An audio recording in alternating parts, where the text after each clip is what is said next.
Bonjour, bonjour à tous et à toutes. Ravi de vous avoir sur ce nouveau format du Web Today et demain, et qui est une nouveauté aussi pour moi. Donc je suis très très content d'être là avec vous. Et on va donc parler d'intelligence artificielle et de recrutement avec nos invités que je vais vous présenter. Mais avant, je voudrais vous raconter une petite anecdote. Imaginez, vous recevez un mail qui vous invite à répondre à une offre d'emploi. Vous acceptez ce mail, cet entretien, et puis au moment où vous devez faire l'entretien, vous recevez un nouveau mail, donc vous allumez votre webcam, et là on vous propose un lien.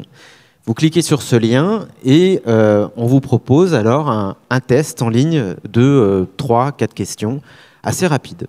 Vous répondez au test en ligne, et puis ensuite on vous adresse 3 nouvelles questions, et dans ces 3 questions, vous devez répondre en regardant face caméra, et donner les réponses les plus pertinentes. Et puis on vous dit au revoir, et puis la session s'arrête. Et puis quelques jours plus tard, vous recevez un autre mail qui vous dit que vous n'avez pas été retenu. Est-ce que c'est une fiction? Non, ce n'est pas une fiction, puisque c'est l'article du 10 avril 2024 du Monde qui explique, en fait, qui raconte comment une personne a vécu cette situation lors d'un entretien avec un grand transporteur ferroviaire. La question qu'on peut se poser derrière, c'est alors est-ce que c'est du chatbot robotisé? Est-ce que c'est de l'IA qui a créé cet entretien? Mais en tout cas, ça amène les logiques de recrutement, les logiques plus que de recrutement, même logiques de RH, dans une voie qui nous est un peu inconnue et qu'il est difficile de prédire. Pour pouvoir échanger sur ce sujet, et juste après on fera un petit exercice de taxinomie, nous avons la chance d'avoir Jingo, que tu peux te présenter en quelques secondes? Oui, bien sûr, ravi d'être ici ou de revenir justement sur cette nouvelle édition de Web Today et demain. Et donc, j'avais créé en fait une structure d'impact qui s'appelle Connexio. On agit sur les enjeux de l'inclusion numérique.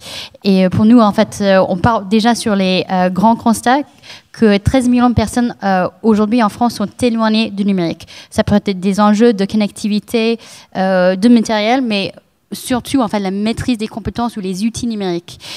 Et là, en fait, on est aussi très intéressé par ce sujet parce que dans nos parcours de formation et d'accompagnement qui va de compétences numériques de base jusqu'à des bootcamps assez intensifs vers les métiers du numérique, on voit aujourd'hui quand même il y a en fait de plus en plus en fait justement on parle beaucoup de l'IA, mais aujourd'hui en fait notre enjeu dans l'IA c'est est-ce que en fait on peut garder l'inclusivité dans ça. On sait que jusqu'à 70% en fait des outils en fait, de recrutement basent sur des différents algorithmes de l'IA aujourd'hui.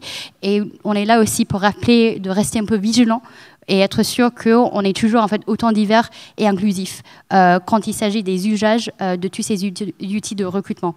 Et on abordera ce sujet sur l'adaptation aussi, une forme d'adaptation derrière l'avancée technologique. David Thénault. Oui, bonjour, merci de m'avoir invité. Moi, je travaille pour la société Avanade. C'est une ESN qui est spécialisée sur l'écosystème Microsoft, qui appartient en partie à Microsoft. J'ai une dizaine d'années d'expérience dans le recrutement et c'est quelque chose que je suis de très près, en fait, les évolutions autour de la data et de l'intelligence artificielle. Et ouais, le sujet me passionne aussi et il y a plein de choses à dire. Et ce qui va arriver, ce qui est en train d'arriver et ce qui va arriver va être vraiment super intéressant, je pense. Et Stéphane Campion. Bonjour à toutes, bonjour à tous. Stéphane Campion, moi je suis en charge des relations externes, intelligence artificielle et données chez France Travail. Je vous partagerai les initiatives en cours côté France Travail et en quoi on est convaincu de l'apport, de l'intérêt des IA et des IA génératives. J'imagine qu'on évoquera tout à l'heure la différence entre ces deux typologies d'intelligence artificielle qui ne font pas la même chose et en quoi on croit et en quoi l'éthique principalement est l'un des moteurs d'intégration et de déploiement de services ou de produits qui sont opérés par ces intelligences artificielles. Merci. Alors, moi j'aime bien quand on fait ce type d'intervention, en fait, je vous donne tout le schéma, comme ça vous savez à peu près où on va aller. Dans la premier moment, la première séquence, on va revenir sur de la taxinomie, c'est-à-dire qu'on va revenir sur cette définition d'intelligence artificielle générative ou traditionnelle. Ensuite, on va aller, parce que les choses sont préparées, on va aller sur les gains, la partie pragmatique. Qu'est-ce que ça apporte au jour le jour auprès des recruteurs et aux recrutés. Et ensuite, on va essayer d'ouvrir sur des enjeux qui sont plus des enjeux soit de fiction, soit société, pour imaginer ce que ça peut être demain. Et dans ce que ça amène demain, qu'est-ce que ça peut amener sur des logiques d'adaptation, d'inclusivité. Ensuite, je vous passerai le micro et on pourra faire pendant une quinzaine de minutes des échanges. Est-ce que ça vous va? Tout le monde est OK? Ben, c'est parti. Alors, on va commencer par de la définition. On parle, dans l'exemple que j'ai donné, je ne sais pas si c'est de l'intelligence générative, l'intelligence artificielle générative qui a été proposée à cette candidate, mais il y a une distinction à faire entre ces deux modèles, traditionnel et génératif. Qui veut prendre la parole? Est-ce que Jean ou Stéphane? Ouais, je veux. David, pardon. Je veux bien. En fait, donc l'IA, c'est quelque chose qu'on connaît quand même depuis assez longtemps. Ça fait des années que c'est intégré dans beaucoup de systèmes, notamment dans les systèmes de recrutement. Hein, quand vous posez votre CV pour postuler quelque part et que automatiquement votre nom, prénom, votre email se complète dans le formulaire, derrière c'est une IA qui tourne, c'est un système d'automatisation très poussé qui remplit ça. Donc ça fait longtemps que l'IA est déjà présente en fait dans les systèmes de recrutement. Là, depuis 1 an et demi, 2 ans, on parle énormément d'IA et en fait on parle d'IA générative. C'est autre chose. C'est-à-dire que ça se base sur des grandes quantités de data, mais surtout ce qui va être important, c'est qu'est-ce que vous faites rentrer dans l'algorithme. Il va processer par rapport aux données qu'il a, par rapport à ce que j'ai rentré, et il va recréer, il va créer du contenu en fait qui va sortir. Ça a été notamment hyper connu à travers ChatGPT, enfin c'est ce dont on entend beaucoup parler, et tout le monde, Google, Amazon, est en train de se mener une grande bataille pour avoir la meilleure IA générative. Et c'est différent. Je pense que là, la personne qui a passé un entretien, s'il y a eu un échange avec l'IA, ça devait être forcément de l'IA générative parce qu'elle devait prendre en compte ce qu'on rentrait comme données, l'interpréter et en reformuler, enfin sortir quelque chose qui correspondait à ce que la personne avait dit au départ. Peut-être la webcam, le fait que, si on va plus loin dans l'article du Monde, le fait qu'il y avait cette webcam, il y avait une analyse en fait des gestuels qui aurait été faite. Stéphane, pour compléter? Oui, juste pour compléter, c'est la grosse différence entre ces deux modèles d'intelligence artificielle, c'est finalement leur champ d'application. L'intelligence artificielle classique, c'est dur de dire ça parce que ça a à peine 18 mois finalement, le changement entre intelligence artificielle classique et générative, c'est plutôt dédié à de l'analyse de données, de la statistique et de la prédictivité. L'intelligence artificielle générative, ce qu'elle change, c'est qu'elle crée du contenu. Et elle crée du contenu comment? Comme c'était précisé tout à l'heure. En fait, elle imite du contenu par rapport à la manière dont elle a été alimentée, la manière dont elle a été entraînée. Donc d'un côté, on a quelque chose de plus analytique, qui est l'IA traditionnelle, et de l'autre côté, on a plutôt quelque chose qui est dans la création de contenu, dans l'invention et dans la génération. Les champs d'application, du coup, ne sont pas du tout les mêmes. L'idée, c'est pas de les opposer. On continuera à faire de l'intelligence artificielle dite classique. Encore une fois, c'est un peu dur à dire, mais classique. Mais la part des champs d'application de l'IA générative va devenir de plus en plus importante. L'exemple que tu donnais, je le confirme, derrière, c'est de l'IA générative. Pourquoi? Parce qu'on était dans une conversation. Et la conversation, l'un des apports importants de l'IA générative, c'est la détection d'intention. Quand vous tapez quelque chose, la force de l'IA générative, c'est qu'elle essaye de comprendre l'intention de ce que vous êtes en train de dire. L'IA générative, si je caricature à peine, c'est un moteur qui génère le prochain mot à venir. Et ce prochain mot à venir, il est construit, proposé, par rapport à la manière dont il a été entraîné et les données qu'il a reçues. C'est juste ça. Je génère, sur du textuel, sur du langage naturel, je génère le prochain mot.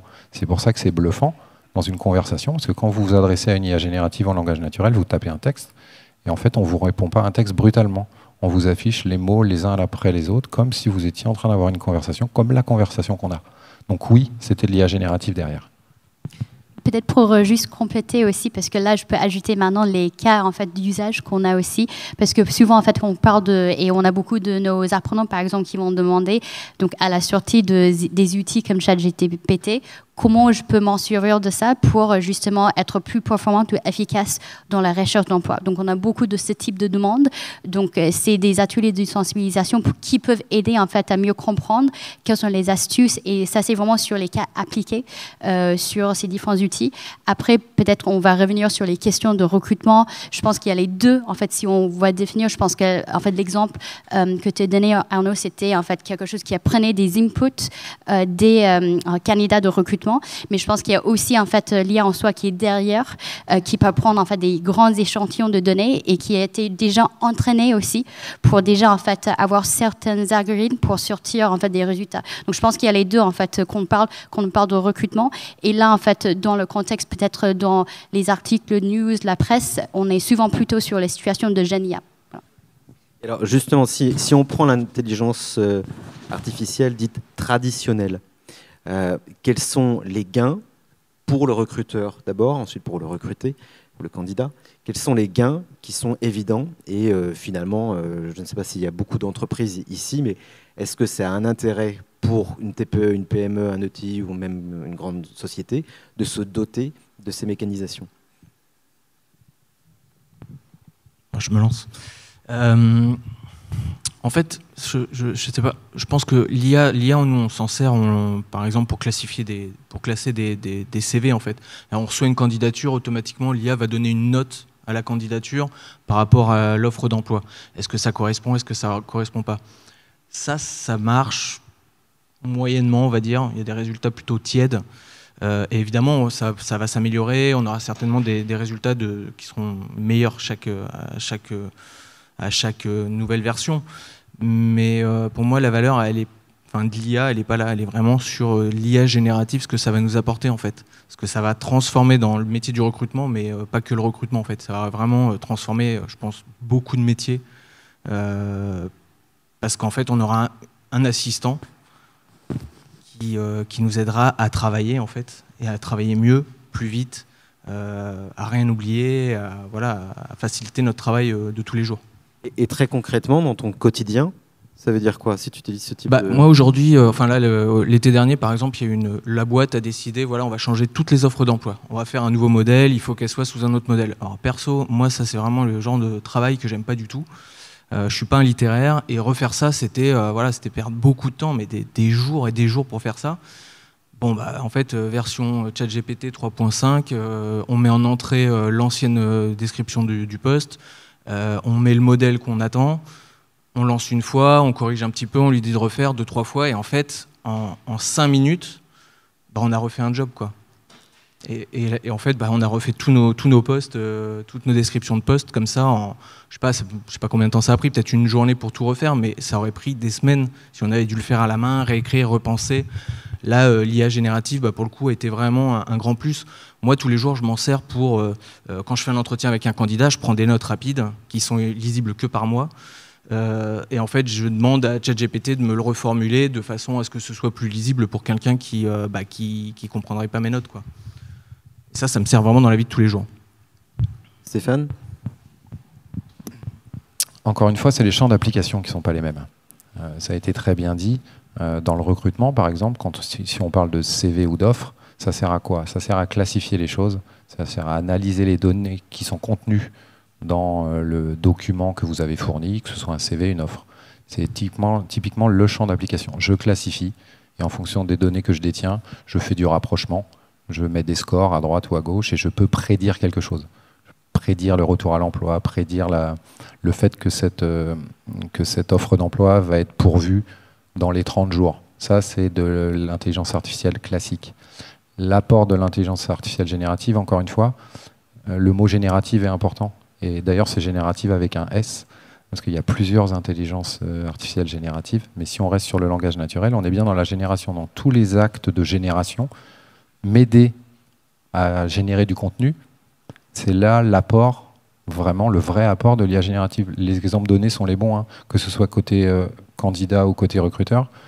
Quels sont les actes que je déroule tous les jours qui nécessitent de la génération? Générer un CV, générer une lettre de motivation, générer la structuration d'un document, générer une offre, générer la présentation de mon entreprise.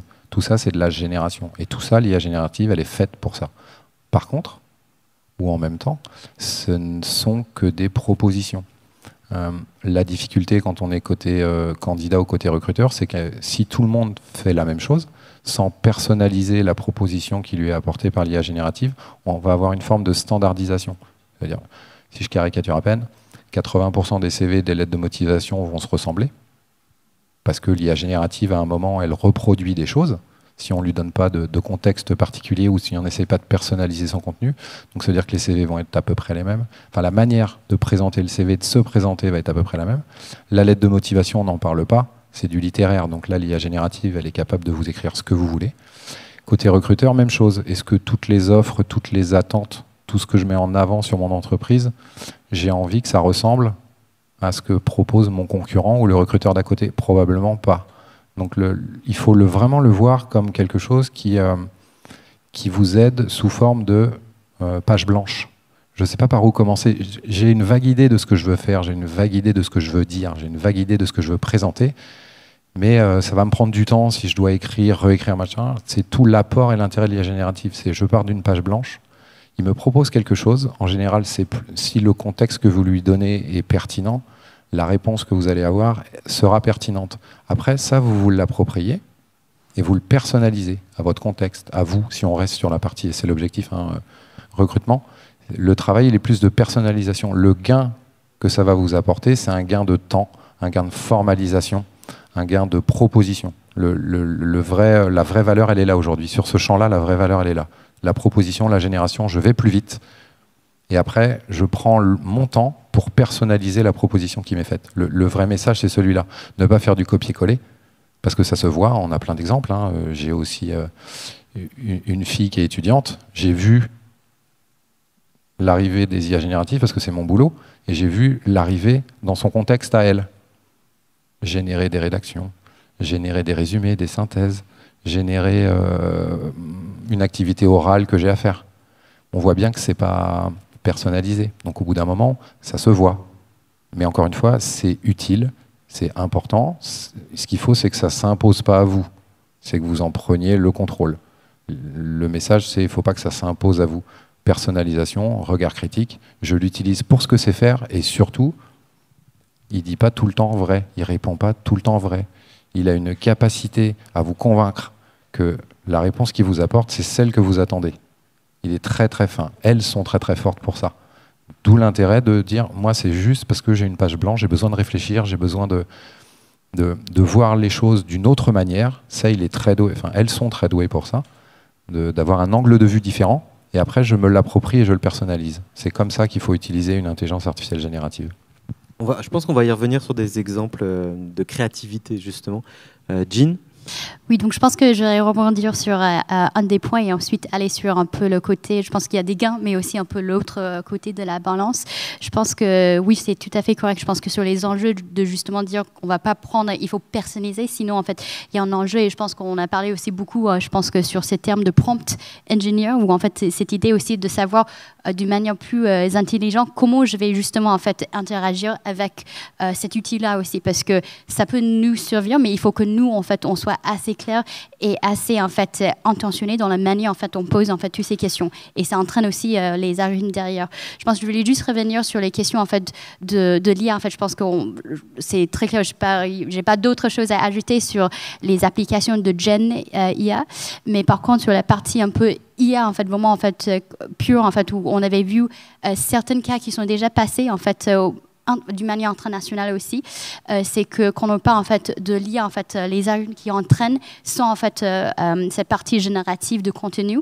Il y a quand même eu en fait des situations, par exemple avec Amazon en 2019, avec HireVue encore il y a quelques années, ou parce que de différentes raisons, parce que par exemple le base en fait qui était utilisé de données qui étaient utilisées pour entraîner l'IA était pas représentatif.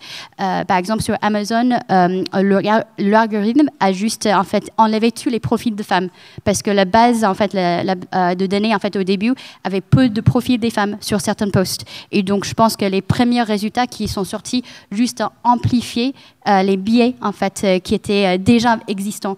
Et donc je pense que HireVue avait eu un autre exemple et ça c'est un logiciel de recrutement sur un autre cas.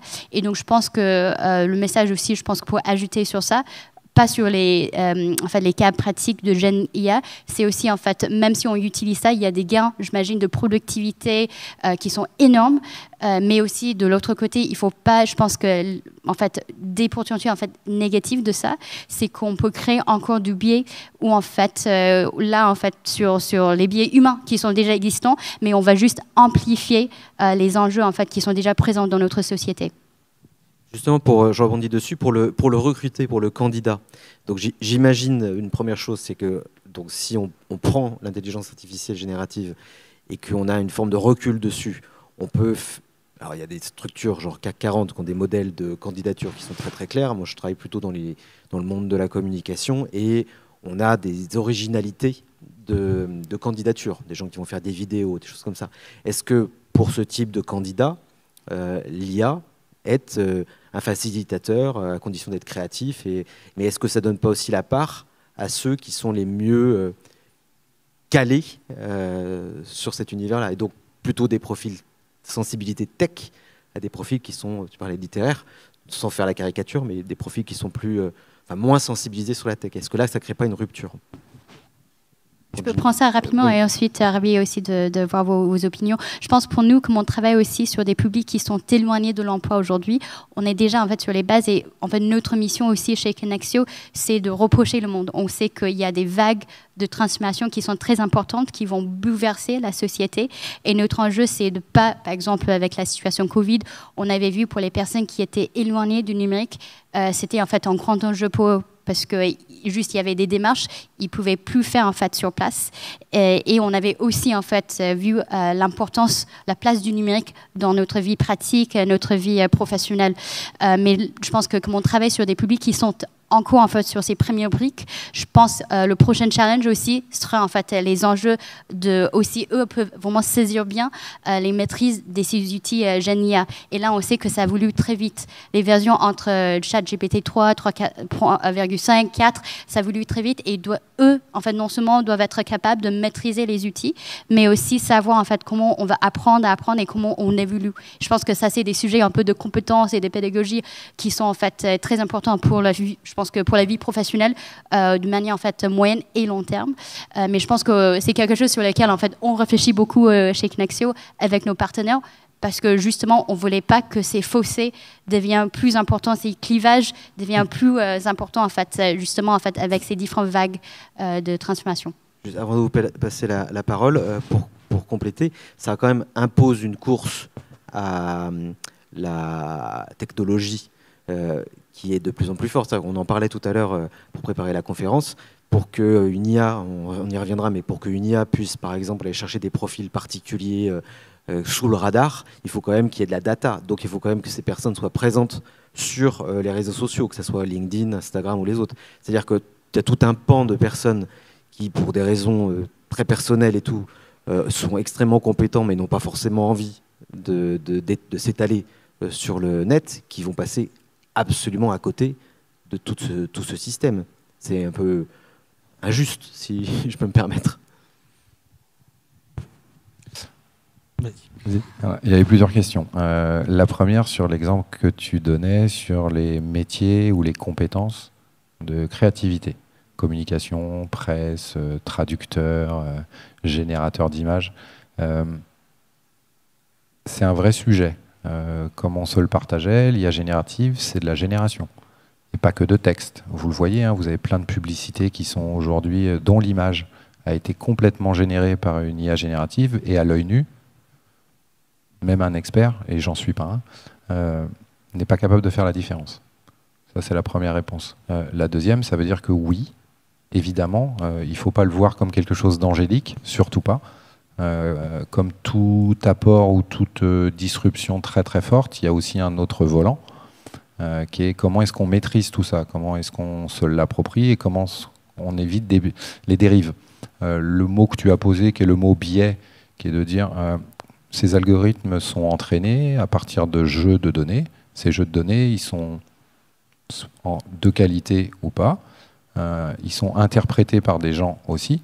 Et l'humain et la machine, si les données qu'on lui donne en entrée sont discriminantes ou apporte un biais. L'exemple des femmes, alors c'est pas un bon exemple, c'est pas le bon message, mais c'est en tout cas une illustration concrète.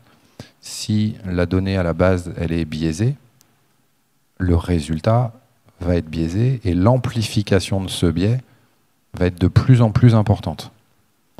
Donc ça, c'est le côté, comme tout, à surveiller, à évaluer, à mesurer, à modifier quand ça arrive. Et ça, c'est, on va dire, c'est classique, entre guillemets. Ça nécessite juste une vigilance plus importante parce que l'impact est encore beaucoup plus important. Et encore une fois, l'illustration du genre est une illustration très prégnante sur ces sujets-là. Donc les métiers de la créativité, j'aurais tendance à dire, il va falloir se réinventer rapidement, globalement. Parce que, comme tu le mentionnais, ça va très très vite. On est passé d'une IA générative qui était plutôt une IA générative basée sur du texte, voilà, juste du langage naturel texte. Aujourd'hui, on est, puisqu'on évoquait le mieux implanté, qui est GPT, on est sur la dernière version de GPT, on s'en fiche de la dernière version, mais qui est multimodal. Multimodal, ça veut dire quoi? Ça veut dire que je traite du texte, je traite de la voix, je traite de la vidéo, je traite de la photo. Donc quand on est sur des métiers qui sont très orientés sur de la créativité, sur ce champ multimodal, il y a un vrai sujet de bouger ses compétences, de s'approprier ces nouvelles technologies, ces nouvelles solutions pour en profiter, augmenter ses compétences, augmenter son profil. Parce que oui, on a un peu préparé, même si peut-être ça ne se voit pas, quand on discutait tout à l'heure. Si vous prenez l'exemple de deux personnes, sans parler de genre, deux personnes, deux compétences équivalentes, il y en a une qui est très experte dans ce qu'elle fait, la deuxième a le même niveau d'expertise sur cette activité, mais s'est approprié ces nouvelles solutions. L'employabilité de la deuxième personne va être beaucoup plus forte que la première. Voilà. Le message que je veux passer, c'est pas que ça va supprimer, parce qu'à chaque fois qu'il y a une grande rupture, quelque chose, on dirait ça va supprimer 80% des métiers, 80% des emplois, ça va en créer 70%. Force est de constater que c'est pas tout à fait vrai. Par contre, le fait d'être capable de s'approprier ces nouvelles technologies, oui, c'est un plus, évidemment que c'est un plus. Dans certains secteurs, plus que dans d'autres, mais on le verra rapidement, ça va avoir de l'impact sur l'ensemble des activités, un impact direct ou indirect, un impact dans votre quotidien professionnel autant que dans votre quotidien personnel. Dans le quotidien professionnel, à peu près toutes les activités vont à un moment ou à un autre être impactées plus ou moins fortement, en fonction de ce que vous faites. Mais oui, ces métiers-là, mais ils ont compris, hein, notamment les métiers de la pub, se sont saisis très très rapidement de ça parce qu'ils considèrent que ça leur permet d'être plus efficaces, plus performants, même si c'est des gros mots, hein, ça peut en être en tout cas, dans la manière de générer des campagnes de publicité plus rapides, de les tester plus rapidement vers leurs futurs clients et d'avoir des retours plus rapides. Donc du coup, de faire le bon choix au bon moment. Et en même temps, il peut aussi y avoir des pertes d'emploi. Si on est plus efficace, plus rapide avec ce genre de solution, est-ce qu'on a besoin de 5 personnes? On n'a peut-être plus besoin que de 3. Et ces 3-là, possiblement, c'est peut-être parce qu'elles se sont appropriées plus rapidement ces nouvelles solutions. Ça ne veut pas dire que les 2 autres personnes ne sont pas compétentes. Elles sont même peut-être plus expertes. Mais ton niveau d'expertise va aussi dépendre de ta capacité à bien comprendre ces solutions-là et à bien les utiliser. J'en terminerai là, je te passe la parole après. Je vous donne un exemple très concret. Aujourd'hui, vous et nous, on utilise un certain nombre de solutions, de produits, je ne sais pas, un traitement de texte, quelque chose qui nous permet d'afficher des camemberts, quelque chose qui nous permet de faire des tableaux sans donner de nom de solution. À un moment, on a besoin d'un niveau d'expertise pour bien travailler avec ces outils-là, pour être un expert dans la gestion des tableaux, faire des belles formules mathématiques, pour être doué dans la manière dont je présente un support de présentation. On a besoin d'une expertise. Et ce n'est pas demain ce que je vais vous dire, hein, c'est déjà maintenant. Moi, dans mon quotidien, pour être quelque chose de concret, une illustration, j'ai plus besoin d'être un expert de ces solutions-là. Aujourd'hui, les IA génératives ont été intégrées à ces solutions et moi, j'interagis avec ces produits sans être un expert. J'interagis en langage naturel. Je dis, voilà les données, je te les donne, les données là. Est-ce que tu peux me préparer un tableau croisé dynamique? Avant, il aurait fallu que je navigue dans l'outil, que je le connaisse, que j'ai une formation pour bien le connaître. Là, aujourd'hui, je profite de la puissance de l'outil sans être un expert de l'outil, parce que l'IA générative me permet de dialoguer avec cet outil, et j'ai plus besoin d'être un expert. Donc je suis aussi performant qu'un expert. Je vais donner un exemple. Excel, alors que j'en suis loin d'être un expert, et en plus ça ne m'intéresse pas. Mais de temps en temps, j'ai besoin de faire des tableaux. Et ben aujourd'hui, j'ai mon IA générative qui est directement connectée à mon Excel, et je lui fais faire ce que je veux, et je ne connais pas Excel. Vraiment, hein, je ne connais pas Excel et je ne veux pas connaître. Donc le vrai impact dans le quotidien, c'est ça aussi. C'est quelque chose qui va vous permettre d'utiliser un certain nombre d'éléments sans en être des experts. Donc forcément, à un moment, ça a aussi un lien avec l'emploi, la compétence. Une forme de pas le choix, quoi, quand même. David? Ouais, enfin moi ça résonne et enfin ça me fait penser à plein de choses, quoi. Vraiment, il y a une compétence qu'il faut développer à partir de maintenant, c'est le prompt engineering, en fait, ce qu'on appelle, c'est la manière dont on écrit une intelligence artificielle. C'est vraiment quelque chose qu'il faut absolument regarder, parce que demain, ce sera une compétence nécessaire, quel que soit... Enfin, si vous êtes boucher charcutier, ce sera peut-être pas nécessaire, mais dans votre travail, si vous travaillez avec un ordinateur, le prompt engineering, ce sera vraiment quelque chose d'hyper important. Sur tout ce que tu disais, là, enfin, Microsoft a développé Copilot, et Copilot, c'est un peu votre Jarvis, si vous connaissez Iron Man, qui vous aide dans tout. Microsoft l'a intégré dans tous ses systèmes, dans Outlook, dans Teams, dans Excel, dans PowerPoint. Et finalement, moi, dans mon travail, je cherche des ingénieurs qui travaillent sur du développement d'applications, sur de la data. Pour moi, je pense que demain, ce sera plus le même type de compétences qu'on recherchera. Ça pourrait être juste quelqu'un qui sait interagir avec un client, comprendre son besoin, et qui sait après interagir avec l'IA générative en lui demandant, tiens, le client il veut faire ça, est-ce que tu peux le faire? Et qui sera capable de développer une page web, qui sera capable de faire du développement. On n'y est pas encore tout à fait, mais on est vraiment, on avance très vite dans cette direction-là. Et même Microsoft propose Copilot Studio, où là carrément vous avez une intelligence artificielle qui vous aide à faire votre intelligence artificielle pour travailler. Donc moi je suis recruteur, demain je vais lui dire voilà comment est-ce que je veux que tu screenes les CV, tu fais comme ci comme ça, je vais faire des flux de travail pour lui dire pour suivre mes candidats finalement, me faire des rappels quand il faut que je les recontacte, pour m'organiser des entretiens. En fait on va vraiment avoir des assistants, mais qui vont être hyper puissants. Et je ne sais pas si vous avez vu les dernières vidéos qu'a fait OpenAI sur sa dernière version, donc ChatGPT 4 Omni, où en fait on parle à quelqu'un, quoi. C'est assez impressionnant. L'interface, elle parle, elle met de l'émotion dans sa voix, et c'est hyper gênant quand les gens qui font la démonstration lui coupent la parole, parce qu'on a l'impression qu'ils coupent vraiment la parole à une personne, et ils lui demandent de faire plein de choses, quoi, et dans tous les sens, et c'est... Juste pour un peu de vulgarisation, parce qu'on est peut-être un peu dedans, la notion de prompt engineering, c'est un joli mot anglais. En illustration concrète, c'est quoi? C'est donner du contexte. Quand vous vous adressez à une IA générative, on a donné des noms, hein, mais il y en a d'autres, on va dire. On va prendre l'exemple de ChatGPT, qui est le plus connu. Vous lui posez une question. On va en citer un autre. Juste qu'on va faire comme à la télé. En fait. Bard, par exemple. Il y a Bard, par exemple, côté Google. Il y a ça. Donc, vous avez une interface très très simple, très très intuitive, qui vous enjoint à lui poser une question.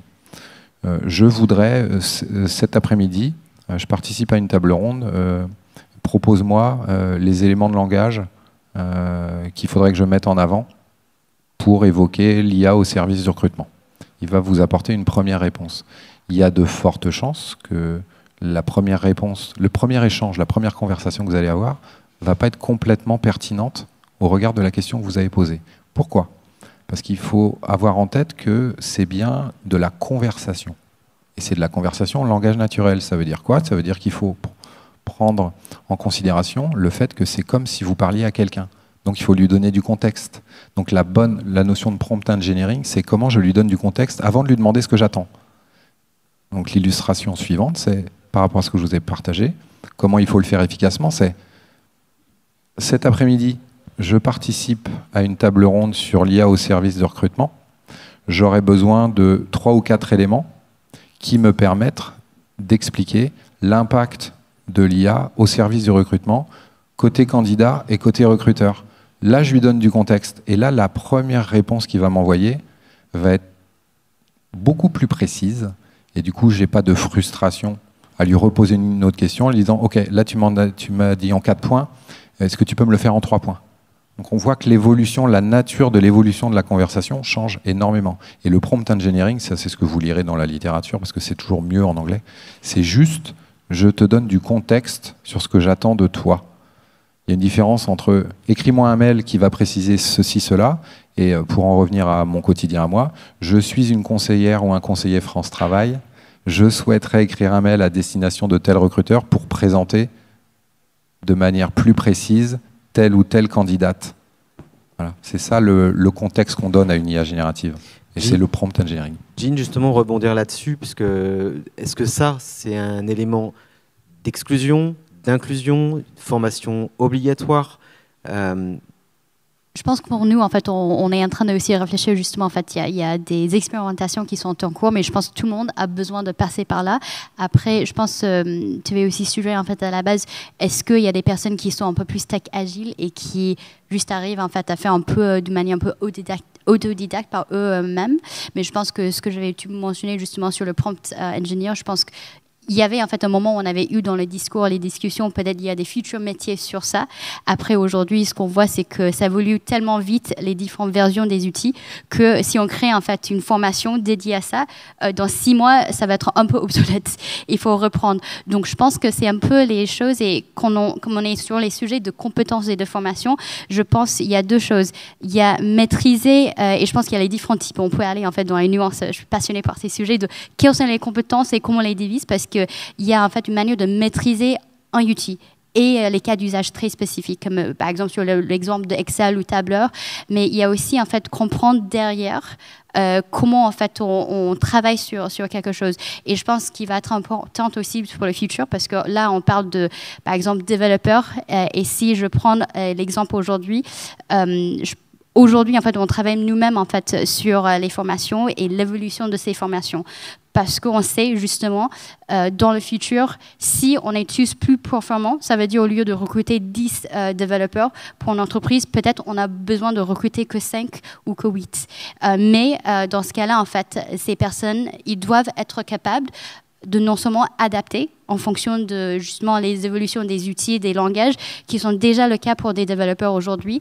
Mais demain, je pense qu'ils doivent savoir aussi comment vraiment interagir bien avec les outils d'IA pour les propulser encore plus loin. Donc je pense qu'il y a des formations de base qui sont importantes, mais il faut distinguer entre comment je gère et savoir utiliser l'outil, et derrière, en fait, il y a un peu de pédagogie, je pense, constante à avoir en fait sur le moyen et long terme pour comment je vais faire aussi si l'outil évolue. Et en fait, si je connais les principes d'usage, je pense que ça va aussi continuer en fait m'en servir. Donc, je pense qu'il y a aussi une distinction à faire. Ok, il reste 10 minutes. J'aimerais passer le micro aux personnes. J'avais 2 questions et je veux bien des réponses courtes dessus. Il y en a une qui est qui vient un peu du bide là, parce que je ne sais pas si vous avez cette même réaction dans le public, mais on est sur un événement qui est un événement tech, on est sur un événement qui est un événement de prospective, on parle on a de citer les gens dans la communication. Moi, je vous pose la question, si je vais sur Randstad, si je vais sur Adecco, là, et que je parle à des personnes qui, sans caricaturer quoi que ce soit, mais qui sont plutôt éloignées des éléments de tech, qui veulent être peintres, qui veulent être boulanger, boucher, vous aussi, etc. Aujourd'hui, ces gens-là, on n'exige pas qui connaissent Google Drive ou Chrome.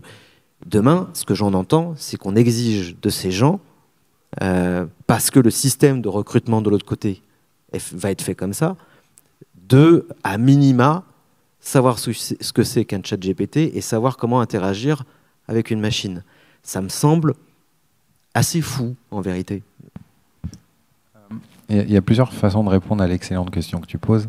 Le fou, on ne sait pas, déjà. Comme ça a été précisé, ça va très, très vite. Mais vraiment très, très vite.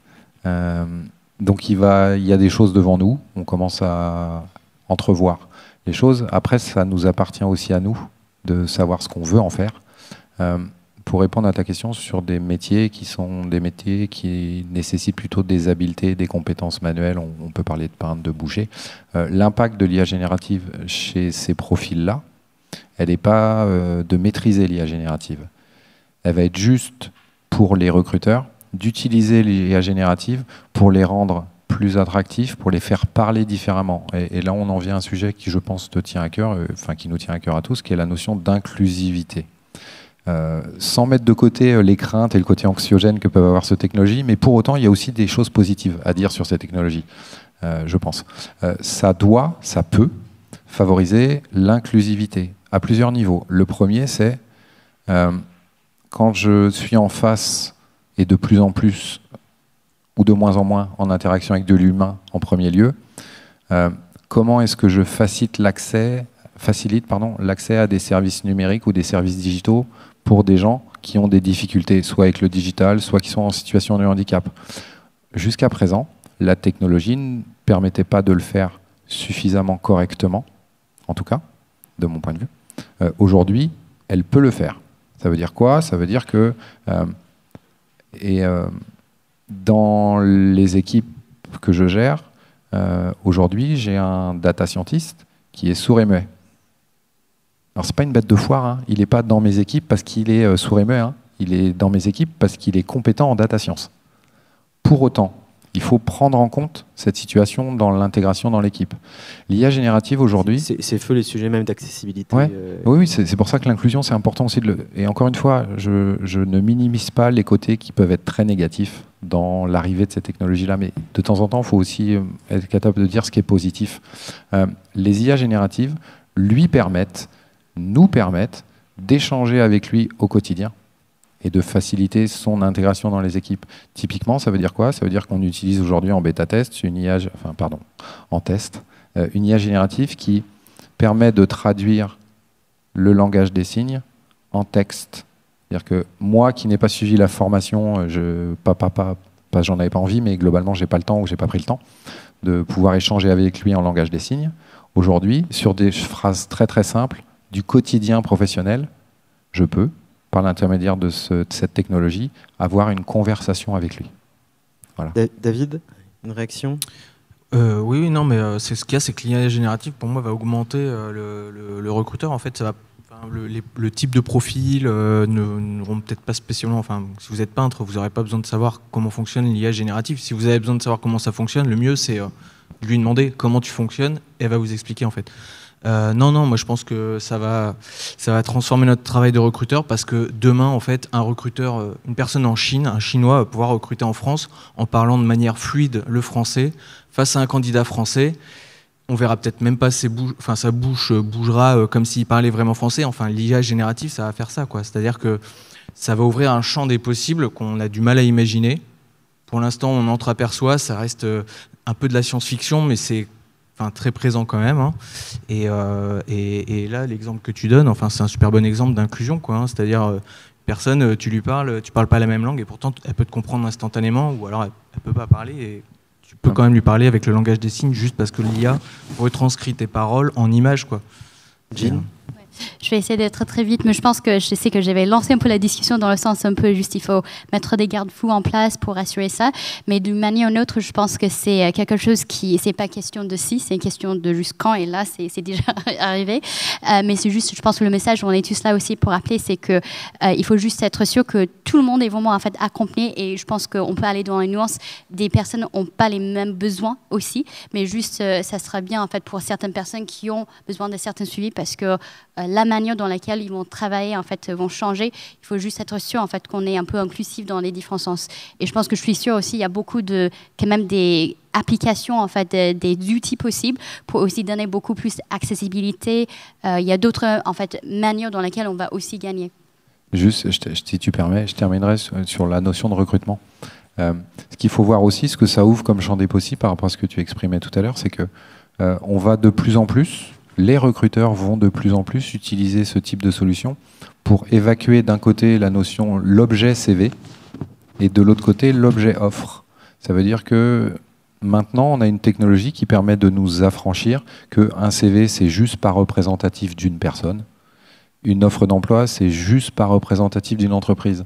Donc le fait d'utiliser ces technologies, notamment la voix, avoir un échange vocal, va permettre d'ouvrir d'autres perspectives. Je ne vais pas me présenter de la même manière si on me dit c'est quoi tes aspirations, qu'est-ce que tu cherches, dans quelle situation tu es.